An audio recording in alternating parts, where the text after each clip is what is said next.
Hello everyone, great to see you here. Today we are talking about one of the most popular plants in aquarium hobby, Anubias. Really beautiful, very hardy and beginner-friendly plant. Unfortunately, when you need a lot of it, it might get a bit pricey. So to solve that issue, I will show you my system that creates constant and basically infinite supply of free Anubias plants for all my projects. For the last 2 years I was testing few methods of doing this, and I will show you all my secrets so you can do it yourself. Let's save some money. As always, I will try to be very direct and focus only on the facts, to not waste your time. To start your Anubias propagation system, you will need few basic things. First of all, a container. Something like that will be perfect. Two things about it are important. First, it needs to have a transparent lid. It cannot be painted, colored, or have any stickers on it. Second, it's better if it's quite shallow. Having very tall container doesn't give you anything but reduce the light hitting your plants, so there's just no point. As you can see, my container is quite big. It's because I grow a lot of plants, but it will work the same with smaller sizes. Next thing you will need is something that can hold your plants. I like this kind of grids for that. They are called raster grids, and they are working great for me. I placed a link to those grids in the description, but there are many other things that you can use. So don't focus on this too much, because you can be creative here. Basically anything that will hold your plant 1-2 centimeters above the bottom of the container will be good. Now let's talk about our starter plants. We have two options here. You can just buy your starter plant or use something that you already have in your tank. To minimize the cost, you can start with just one. What is very important here is the fact that when you buy those plants, there is always more than one in here, even though it looks small, meaning that you can split them into multiple small plants. Look at this one for example. I can make at least 6 to 8 small portions from this single piece. Let me zoom in and show you an example. Look at what I'm doing. I'm gently splitting them into small portions. You can just divide them by softly tearing them apart, or if you're having problem with it, you can use small scissors. But I like to do it with my hands because I feel I have more control over that. Just keep splitting them until your plants are quite small, but still have at least few roots and at least one growing tip. Something like this is just perfect.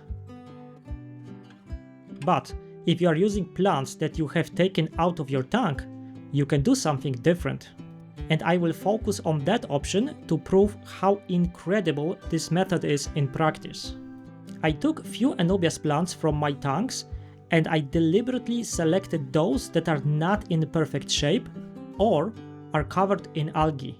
I neglected some of them on purpose just to show you this. Because now, check it out. I will cut all their leaves and roots, all of it. Be brave and remove everything. After that, you should end up with a naked rhizome. Now I cut it into small pieces. And this is what I get.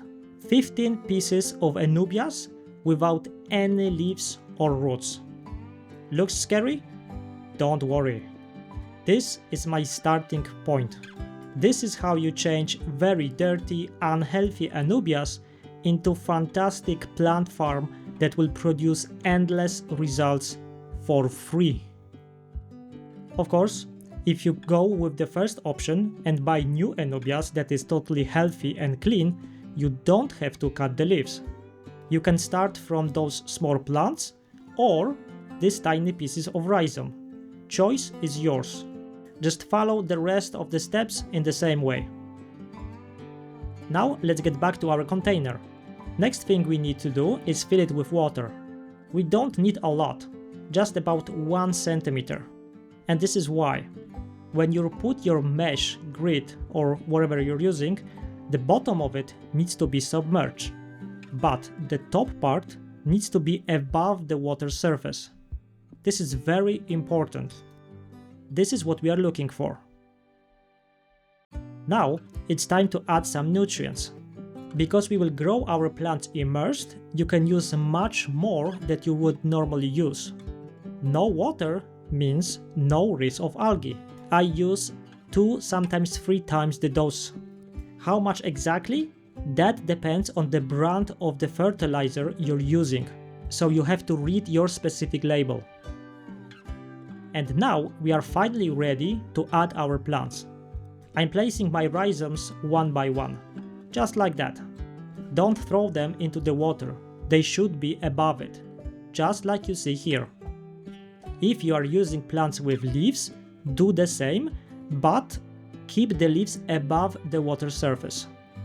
This is how you avoid any algae growth on them and keep them clean. Now we can finally close the lid, place a small light on top of it, and we are done. What's great about this system is that I really don't have to do that much.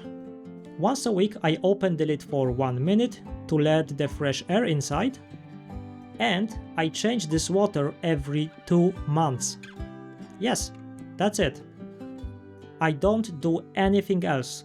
No spraying, no nothing. All the moisture that evaporates stays in the container because of the lid. Plants are very close to the light source and have all the nutrients they need. Because all of that, there is no risk of algae. Amazing, isn't it? So now, let's go to the fun part. After first 2 months, we have our first results. Fantastic results. Just look at this. How cute are those tiny plants? There are very small leaves growing from my rhizomes all over the place. Right now, they are very light in color, as you can see, but it's because they are very fresh and young. They will get darker in time, but I like them so much like this. This is the size comparing to my hand. Amazing little plants. Here I owe you 2 remarks.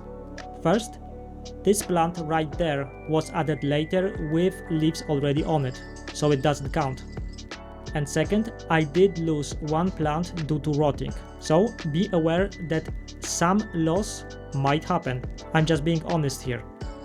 But still, it's incredibly promising result and proof that even without any leaves and roots, they can propagate just like that. Remember that we started from 2 adult plants in a very bad shape, covered in algae. Now I can lift this grid, clean the container, and add new water full of nutrients, and we are good to go for the next 2 months, with few minutes of work. But the real beauty of that system comes later. Because after another 6 months, our plants look like adults. They are now big, dark green, and very dense. Just look at it. They look amazing, all of them do. It's kind of surprising, right? What is important with that method is the fact that those plants are not growing in one direction and are not growing just one leaf at the same time. This is why their growth is maybe not super fast, but does accelerate in time. For better understanding, let's go back in time for 1 second. This is where we were 2 months from the start. Look here, that plant is growing in 2 directions. And this one is growing in 4. They are splitting themselves and are dense from the very start. Dense, but small. This is why it's kind of misleading. And when we are back here, 8 months from the start, it's easier to understand why there is such a big difference in size. This is such a great stuff. So now, let's make a final jump in time. Yes, I'm not joking. We are more than 1 year after the start. But it was so worth it. Just look at this. Remember that we started from 2 Anubias plants, a bad ones, and now look at this. This is what I call exponential growth.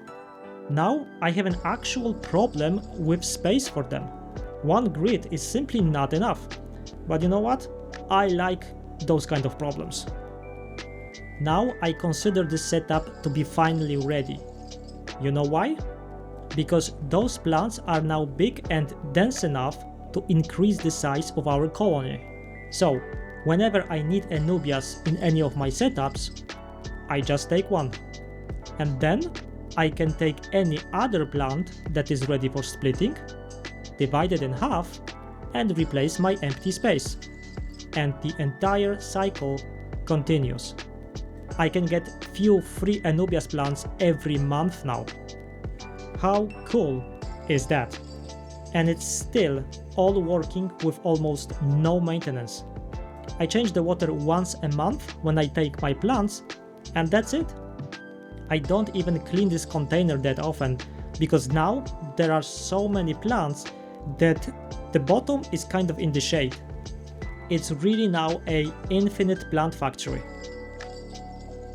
At that point, it works exactly like my Bucephalandra factory. I will link a video in the description, so you can check it out later. Now I will answer a few questions that I think you might be thinking about. Number 1. Can I use sunlight and grow it next to my window?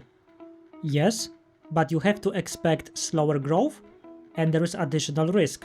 Temperature. Sun is unpredictable, and in very hot days, this kind of container can heat up very fast and destroy your plants, especially if they are behind the window. So be aware of it and take it into the account. Did I lose any plants in this process? Yes, I did. From time to time, it might happen that single plants might die. Based on my observations, it's almost always connected to high temperature. So try to keep it between 20 to 25 degrees Celsius. This is an example. I lost this plant after I think 6 or 7 months. See this? It's rotting. As soon as you notice something like this, remove the plant and throw it away. Next, change the water to a new one. Your plant colony will not be impacted by a single missing plant, but it might get impacted by rotting plant that you leave in your container. Does the type of fertilizer matter? Yes, I was using both macro and micro elements. Macro very often contain nitrogen, potassium, and phosphorus, but you also need trace elements for fast and healthy growth, so macro only will not be enough. But you need very little of it, because there is like 2 liters of water in here, so the amounts of fertilizers you need are very, very small. What light did I use? Cheapest I could get, and it wasn't that strong, only 6 watts for 8 hours a day. But because plants were so close to it, it was strong enough. And remember that in this setup, light doesn't need to travel through water. This is why this is so cost effective. Nothing goes to waste. If you have any more questions, comment below. I will try to answer them. If you are curious about the future projects and want to see more tricks related to plants and fish, consider subscribing. Thank you very much for watching, and see you in the next one.